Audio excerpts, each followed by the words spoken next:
What is up, everybody? Welcome to another edition of Drive for Show, DFS for Dough, here on Rotogrinders, live on our YouTube channel, available on demand in our podcast feed. However you might be consuming the content, the most important thing is that we've got golf back this week. So that's super exciting, and that's why we're bringing you a show this week, even though with these limited field events, a lot of times we don't. We're going to go ahead and do that this week because it's just so exciting that golf is back, and we've got some pretty big GPPs this week, particularly on DraftKings. So we've got the band back together. We've got all our content available that we usually have for golf on Rotogrinders. And you've got myself, Justin Van Zuiden, along with Notorious, Mr. Derek Farnsworth, to bring you this live show here tonight or this morning or whenever you happen to be listening. But Noto, what's going on? Hope you had a good holiday break. And, we don't get much of a respite here for a while now. So we had to enjoy the time off while we could. Yeah, it's good to be back. We were joking before the show. We had 6 weeks off and then followed by 10 months straight of every single week having a tournament. So I'm excited. That's way too long without PGA Dfs in my life. So I'll desperately be, sweating that shot tracker come Thursday morning.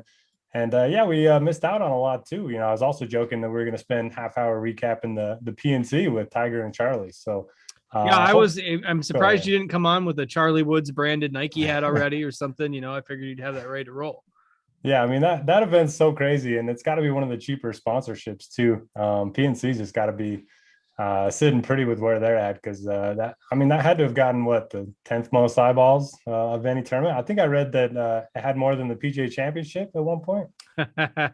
I mean, it wouldn't surprise me. Yeah, it's just you get the names involved, and everyone's talking about Charlie and Tiger, and but the dailies won the dang thing, which is about as remarkable in its own right. But I posted on Twitter, and pretty much universal opinion that everybody loves young Mr. Woods, and somebody replied, he's not even ranked in the top 100 in his age group or something like that. So that person was raining on the parade, and I didn't send that your way. Didn't want to bring you down over the holidays. But it seems like he's geared up for the moment, though. I mean, when they were chasing down the dailies and that par 3, he was hitting the same tees from everyone else, and nobody stuck it close. He missed on the short side of the pin, like the 5 feet, and then drained it. He definitely lives for the moment, so it'll be interesting to see what happens either way. If he doesn't make it, it's just fun to watch those two. He's 12 and he's hit golf balls better than I ever have in my life. Oh yeah. And it's they put the shot tracer, and it's just like straight as an arrow off the tee, and pretty cool to watch. And that was a pretty fun event. They make it pretty easy for the format, and plenty of birdies, but still pretty cool to see when we went through a stretch without a whole lot of golf, and the Brooks versus Bryson, hyped up match wasn't really all that exciting. So it was nice to have something to see and for the golf community to talk about there for a week. Have you been paying attention to the PIP stuff going on the last couple of days? No, I haven't. I've been a little. I just got back from a trip over the New Year's, so I've been trying to catch up on stuff. Or you're gonna have to fill me in on this. I've only heard the cliff notes, but apparently Phil thought he won, so he was tweeting about it, and then they said Oh, well, the PNC hasn't been, factored into the results just yet. So Tiger might win. And so then Phil went on a rampage of tweeting about COVID and all this other stuff, just trying to get his numbers up. So I don't know what's happening, but it sounds like those two are going to finish 1 and 2. I did see Phil's tweet about, why are we shut down the world for this new variant or something. And I kind of wondered what was going on. Well, that makes a little more sense now. That he would just randomly start bringing that stuff up. But all right, well, TBD on the results then. Would be pretty remarkable for Tiger to win, without playing a tournament in so long. But we shall see what becomes of that. Anything else that happened? It just feels like so long since we've had the RSM, and Taylor Gooch won that tournament, and that kind of wound down the season. We had the Hero World Challenge, which was just kind of the usual exhibition that it usually is. And was it Hovland? Hovland came back to win that. So, that's pretty much what happened over the break. Anything else? You can think of anything else? Yeah, not really. It was strange seeing Morikawa kind of melt down there on the Sunday at the Hero, but not putting too much stock into it. We've seen him win time and time again. But hey, shout out Dan Kramer in the chat, as well as Don Yeezy, David, Harry Brandt, the usuals. So yeah, good to have everyone back. They're making us haunted memories of when Dan Kramer won all the money on the draft app when that was still around. He single-handedly made them go out of business probably by winning all those drafts with us. But yeah, nice to have all you guys back, and nice to be talking golf again. So even though we don't have the most exciting tournament this week, we've only got last year's winners. Hey, they're playing in Hawaii. So that's a bonus, and you get a pretty strong field when you've only got the winners in there. So we've got a bit of a unique course layout this week with the host venue there in Hawaii. Noto, why don't you tell the people a little bit about the venue this week in Hawaii? Yeah, they're playing at the Plantation course. It's a par 73, which is a little unusual. Nearly 7,600 yards, but obviously not going to play nearly that long. A lot of elevation changes off the tee and some huge hills that you're going to see, golfers, get some big kicks off of. So we're going to see a ton of 400-yard drives. If you look at the longest drives on tour each year, like half of them come from this event alone. So it doesn't play nearly as long as the 7,600 yards on the scorecard. Should be pretty easy. They did try to renovate this in 2020 to make it tougher.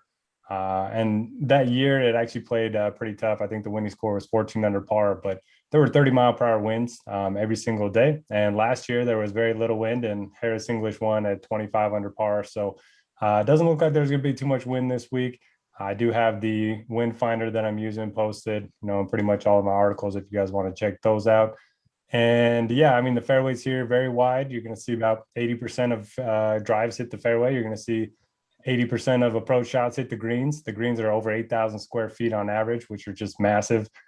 So it's going to be pretty easy. I think somewhere in the mid-20s again seems reasonable. You're going to have to make a lot of birdies. You're going to have to, avoid the big numbers, but I don't think there's going to be a ton of them out there this week. For me, it's just more about trying to decipher who's been grinding during the break and, who just took some time off to relax and kind of get ready for the upcoming events. So I'm going to be reading into the transcripts here over the next couple of days and see if I can glean anything from there. But I think generally, if you played something in December, some competitive golf, it's probably going to bode a little bit better than if you haven't played this since the Tour Championship. So that's when you're back from a break, when you're ready to grind the press quotes. In the heat of summer and all that is a little bit more difficult when baseball gets ramped up and all that stuff. But now we're ready to go. We can forget about the chaos that is, the NBA and the NHL and COVID protocols and all that stuff. Although I don't know if the PGA Tour is going to adopt some sort of testing policy, or if with all the cases we have ramping up, if they're making guys test at some point in the middle of the tournament, we're going to have some problems with withdrawals. But I'm not sure. I haven't seen if they have updated any of that or not. But what was the last that if you're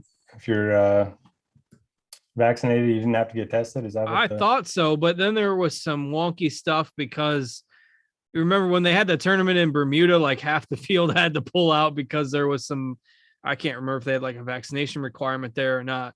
But and then they had the tournament down in Mexico. So, it's been so long. As far as I know, I don't think they were testing asymptomatic vaccinated players before the break. And I mean, they're probably not going to do it again, I guess, with the CDC relaxing guidelines and the NFL relaxing guidelines. But who knows? Obviously, if somebody gets really sick in the middle of a tournament, you've got the risk of a withdrawal, but you're not going to be able to peg any of that in advance. So we're not going to let COVID protocols try to ruin our fun, at least here doing this show prior to the event. So wide fairways should be very scoreable. As Noto mentioned, everybody in the field last year was 4 under or better. And with it only being 6-8, 10-mile-an-hour winds this week, you're going to see plenty of birdies on this course. So you got to go get those birdie makers and guys that can put up some red numbers. So let's start talking about the field. Even though there's only 39 golfers, we still have kind of the similar pricing tiers that we usually get on DraftKings, with 5 or 6 golfers in that 10K range. I think what's interesting right now is we've got Rahm, Morikawa, Justin Thomas, Bryson, and Hovland as your 10K plus golfers. And as of today's update, we have all of them between 18 and 28% ownership. So not a whole lot separating them. Thomas says the highest there by a little bit, but you can largely just kind of pick your favorites here and not worry too much about ownership, even in GPP. So how do you rank those 5 at the top? Yeah, it's kind of interesting because I came into the week wanting to play Justin Thomas, pretty much all formats, but single entry on DraftKings, it's really tough. If you start with Thomas, you're going to have to dip down into the 7s, and it is ugly down there. I don't want to play anyone below 7,500. We're going to have to in MME, but man, it's pretty ugly. So single entry, I might just skip this range altogether. But if I am ranking them, I like JT number 1. He's been playing a lot of golf recently. He played the CJ Cup, Mayakoba, the Hero, the PNC. So, he's kind of in full swing, if you will, and he's won this event twice. He's the king of no-cut events. So I think he makes a ton of sense. Rahm, we haven't seen a lot of recently. He did miss 2 of his last 3 cuts on the European tour. And it kind of looks like he's getting under-owned a little bit. A couple of sites I saw had him as the lowest owned of the 10K guys, which would really be interesting because usually you would just want to jam in Rahm anytime you can, especially at 11K. That seems like a really good price. So I'm going to watch his ownership. Morikawa, obviously, best iron player in the world. I do think he loses a little bit of edge since, one of his strengths is total driving. And I just think everyone's going to be playing from the fairways, but he could easily come out and win. Bryson, no idea what to expect from Bryson. He played in the Ryder Cup and then played in the match and then played in the Hero and didn't look great in any of them really. So I'm probably going to be off of Bryson. A lot of golfers are saying you have to hit a lot of wedges this week, and that's historically been his weakest point. He could just bomb and gouge it. I don't really know. And then Hovland, just a great fit for him anytime. You don't have to worry about around the green, and you don't have to worry about that this week. So I think JT is my favorite. And then I'm lower on Bryson and Morikawa than the other guys. What about you? Yeah, I think we're kind of in alignment here.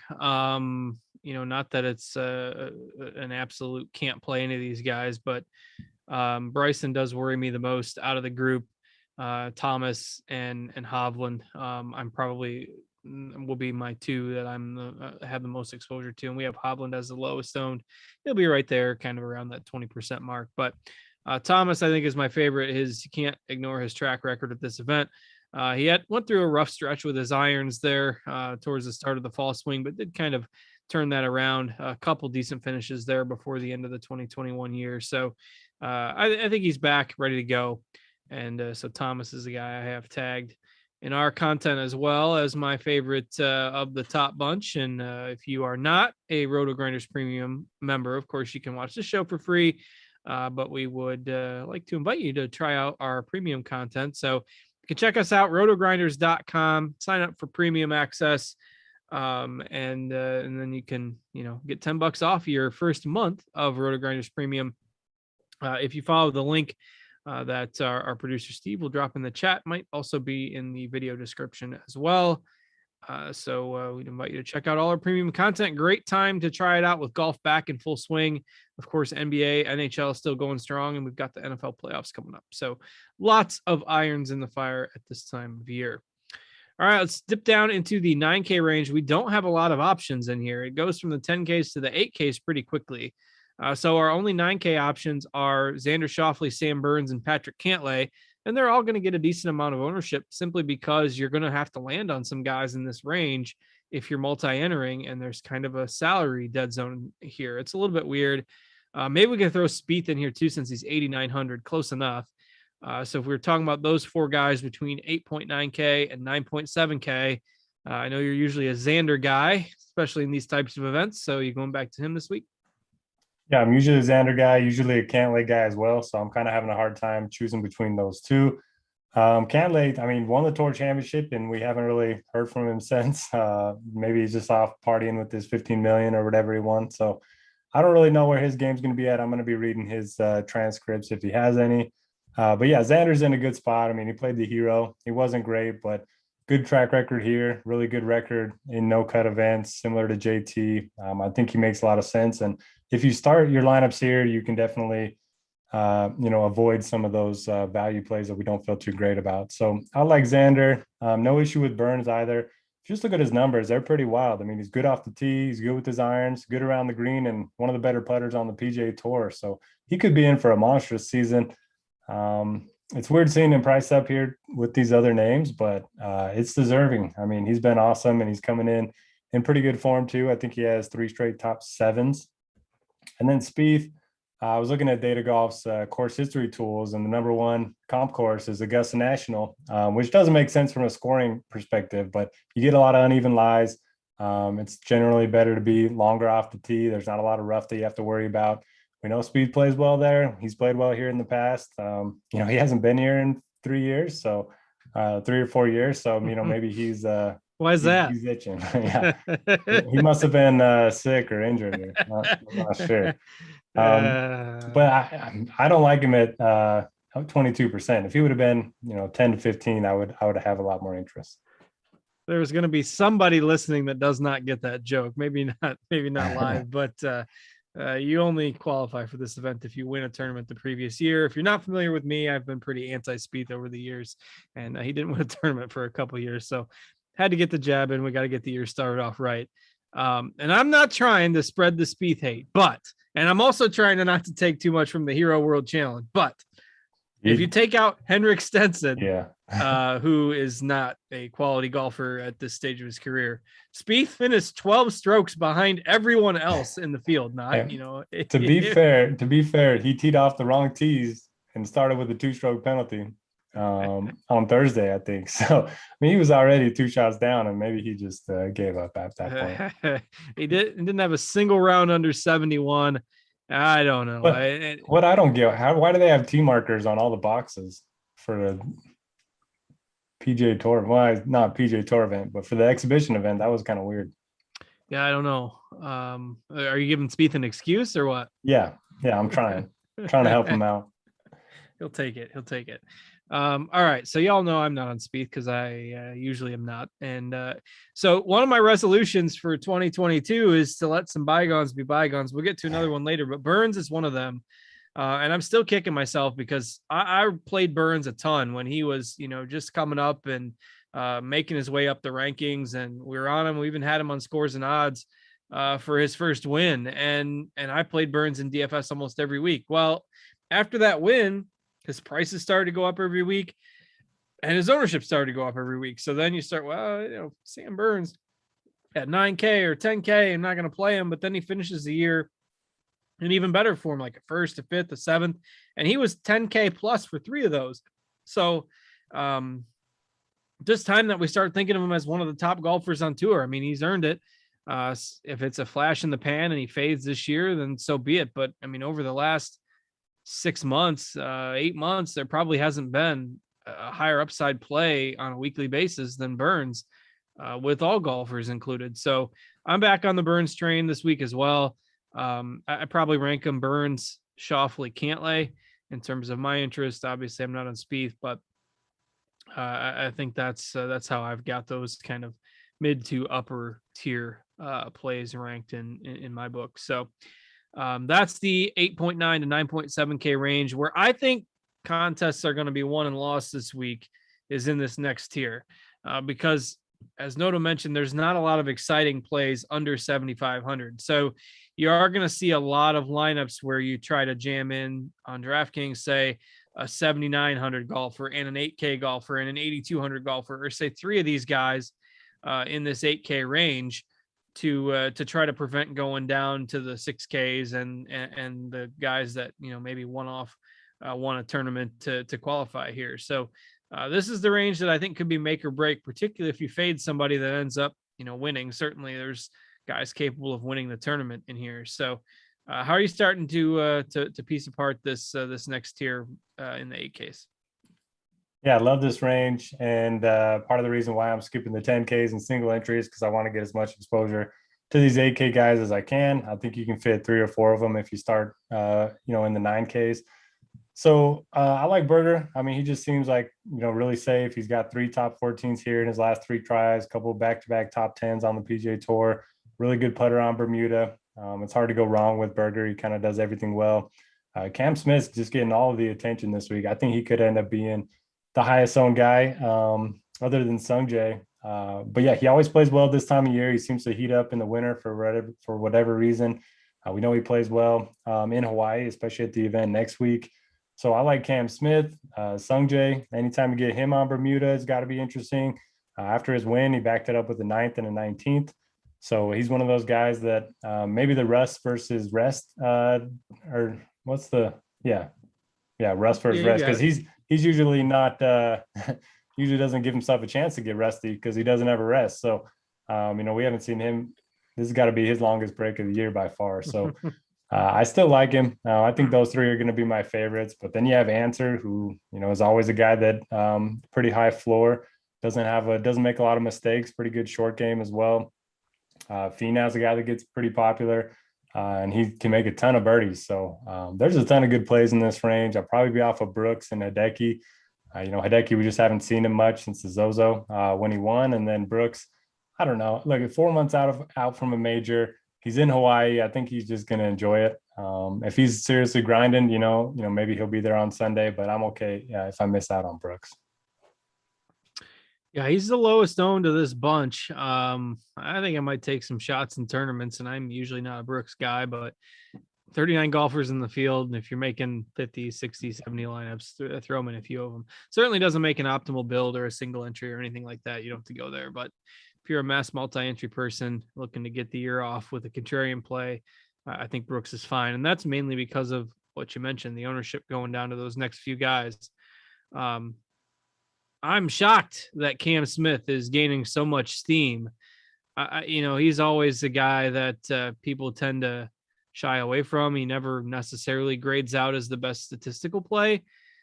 Sort of like, you know, a few others that we may not like to play a lot of weeks, but he also finished the season strong, 9th, 15th, and 4th in his last 3 fall swing events.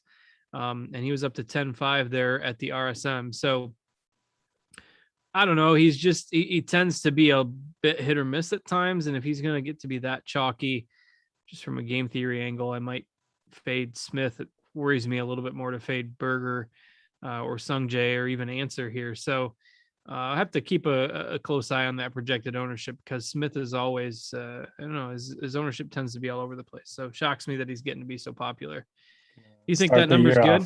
With the mullet win. You can't go wrong with that. Daly's kind of got one. We ended the year with the mullet win. That's right. It's the year of the mullets. Hope my kids didn't hear me say that. So then they'd be wanting to go get one. All right. I mean, Finau's stats lately aren't that great, but you know, he's got the win, the lack of a win off his back. If he goes pin hunting, you just never know. I always have some Finau in GPPs, but he does tend to be a little popular as well. So, all right, people have been asking for it in the chat. They're waiting for it. Yep. We've both tagged Patrick Reed this week, and that scares me because we both never get him right. And so we're probably both going to get him wrong. And, you know, this is probably one of our only chances to make amends. I never play Reed. Finally got it right a few times by fading him. But you look at these types of events where you can just let it all go and shoot for, you know, pin hunt. And with Patrick Reed's ridiculous short game magic, on these large greens, he's going to save himself a couple strokes there, make a couple 50-footers for birdie. I don't know. I'm giving Reed a shot. We're starting off 2022 on the wrong foot probably, but we'll see. We'll give it a shot, and if it goes right for both of us, then we know that 2022 is just going to be the year. So, are we stupid? Yeah, we are. I wrote my article, and then I went to fill out the expert survey, and I saw that he was your favorite tournament play as well. And we all know how this is going to end. It got so bad that we couldn't get him right, so we just stopped pretending we started pretending like he wasn't even in the field. We wouldn't play him at all. We wouldn't even try. So maybe 2022 is different. And we have him 25%. That's even worse. So we're playing him for the first time in a long time at chalk. But I like him. Yeah, it's bad. It's bad. I like him. Really good putter. We don't have to worry about, his lack of accuracy off the tee. He's got a pretty good track record here. And for me, I mean, he missed most of the fall swing season. He had that double pneumonia, and that kind of messed with his stats. So none of the stats that you look at over the last 6 months or a year are going to be very, accurate. And you got to think he's more motivated than most because, he missed so much time. So I like Reed. I mean, oh man, it doesn't feel great. I'm sure we'll both be kicking ourselves, on probably Thursday afternoon. Right. Yeah. Thursday afternoon. We will. That's okay. We can cry the tears of sorrow together. We'll ride together this weekend and see how it goes. But pretending that he doesn't exist, it worked for a time. It's worked for years for Ricky Fowler, but Chad's trying to talk us out of it, and we should probably listen. Yeah, we are sober doing the show. We did make these picks, well, so at least I did. But we'll we'll see. Don't try to sway me too much, man. This has been my take this week, and it's too easy to talk me out of Reed. So I'm just not going to listen. I'm going to ignore the comments, and we'll forge ahead for 1 week. The pitchforks are going with Reed. All right, let's dig into the rest of the 7K range, which is probably the smarter plays of the bunch. Harris English projects as one of the lower owned plays of the week. Speaking of volatile, there's a guy there, but you got some guys down at the bottom. Kevin Na always shows some winning upside at times. Taylor Gooch won the last tournament, the last full field tournament of the fall swing to get in here. So he's got the old house money narrative going, and you got Leishman, Kokrak in here as well. So certainly not scrubs as you round out the 7K range, but we are starting to see a step down in terms of consistency and in talent level here. So who you liking in here before we kind of get to the range where you don't want to play anybody? Yeah, don't mind a few plays. I think Leishman's my favorite of the bunch. He's been playing well. Recently, he's got, 3 top 20s in his last 4 starts. He's played well here in the past. Aussies tend to play well in Hawaii. And again, he's another guy that's not very accurate off the tee. I think that is certainly a boost for him here if everyone's going to be playing from the fairways. It looks like he's going to be pretty popular too, which isn't what I wanted to see, but I think I still like him. I'm kind of just going to play my guys, and hopefully ownership doesn't burn me too much because it could be so tricky in these no-cut events, especially these small field ones. So I'm not too worried about it. Gooch, you mentioned, I think he'll be pretty popular. He hasn't played here in the past, but he is coming off of a win. Kokrak's also coming off of a win. And Kokrak, man, he just disappeared there for a few months. And then that win kind of came out of nowhere. I think he won 3 times on tour last season, which is just crazy. I think he had 1 in his entire career before that. So pretty crazy. You mentioned English. Consistency used to be a strong suit. And then recently that hasn't been the case, but nobody likes to play the defending champ. So if you want to get some ownership discount, I don't mind that. I'm going to be off of Kevin Na. I get it, but I'm going to save him for next week. He's much better on those shorter par 70 courses. And Horschel, I cheer for Horschel to play bad because, his blow-ups on the course are just so funny that I just love watching him. So I don't want him to play well just for my entertainment. And quick field note before we get to the value range. This happened about 10 minutes before we went on the air.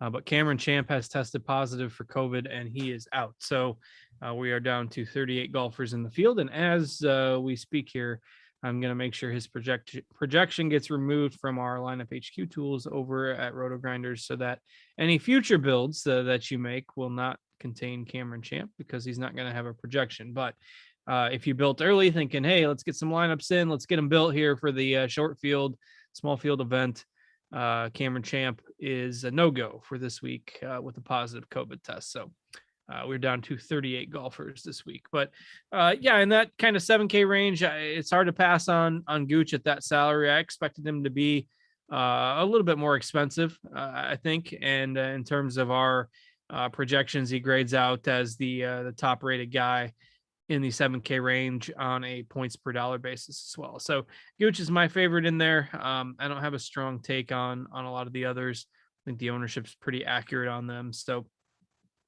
Gooch is the one player that I'll make sure I get plenty of exposure to in the 7Ks. All right, let's go through the value range before we get out of here. And as you mentioned, there's just not a lot to get excited about. And almost everybody outside of Seamus Power and Max Homa that's left, we've got single digit ownership on, which that'll change a little bit with Champ out of the equation. But do you like Homa? Do you like Power? If you got to take one guy in this range, do you like somebody a little more under the radar? Yeah, you got it right. I don't like anybody in this range. I think Homa is probably going to be the most popular. He makes the most sense. He does have a lot of upside, but he's got a pretty low floor too. He's one of those guys that you like in MME because he's got a very volatile nature to his game. Typically like him a little bit more on the West Coast. I think Siwoo is at least a little interesting, a guy that we know can play well, pretty good track record on Bermuda. Seamus, the stats all line up for Seamus, but he doesn't play in many of these strong field events. This is his first ever no cut event, I believe, which is kind of crazy. And I mean, I'm not playing Phil. I think EVR is probably my favorite if I had to choose one, just because he plays well in strong fields, pretty good track record in no cut events. But yeah, I don't love anyone down here. Do you have a strong take? Yeah, I do like Power. The field strength scares me, but like he was 8-9K in some of the fall field events, so you are getting a discount here with the strength of the field with him at 6,600, and he finished 11th at Mayakoba and 4th at the RSM, so those are fairly strong. Certainly not to the caliber of some of the golfers here, but fairly strong fields. And we know he tends to play better on courses that are scoreable and you get a lot of birdie fest. So he's not under the radar by any means, but I do think he's a viable sixth pick, even in cash games or something like that, if you are forced to go under 7K. I like Power just a little bit more than Homa, but it's pretty close. Our projection numbers agree with that as well. But so he's my play. If you're going, totally diving down to 6K or 6,100, I do think EVR is interesting as well. Maybe Damon or Herbert, but those aren't guys that I'm playing with a whole lot of conviction. It's just, sprinkle them into your multi-entry builds.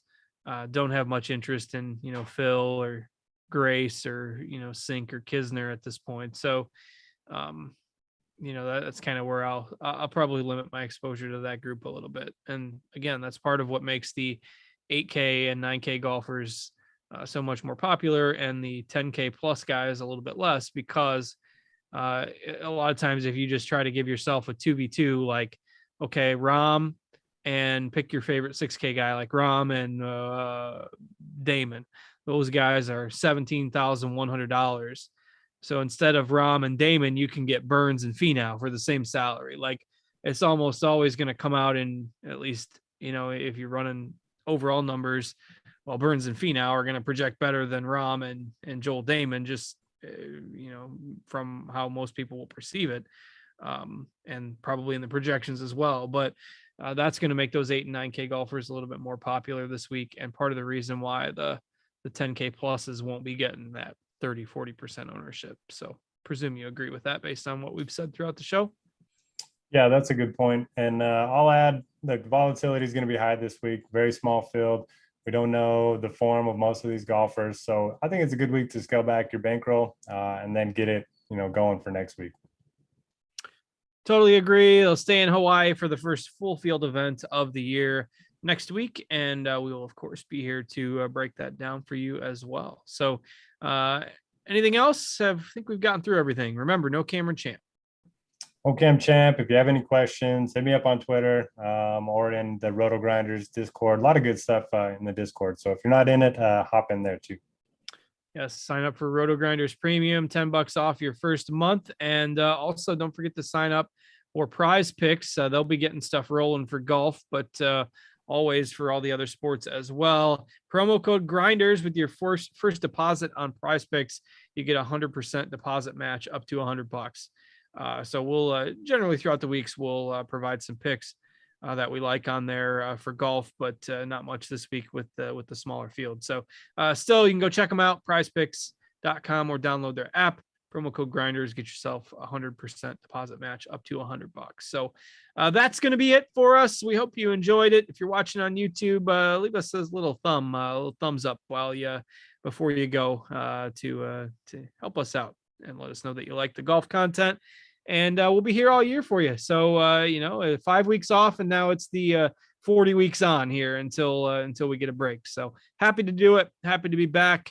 For Noto, I'm Justin. Thanks to our producer, Steve, as well. And good luck in all your contests this week, everybody. Take care.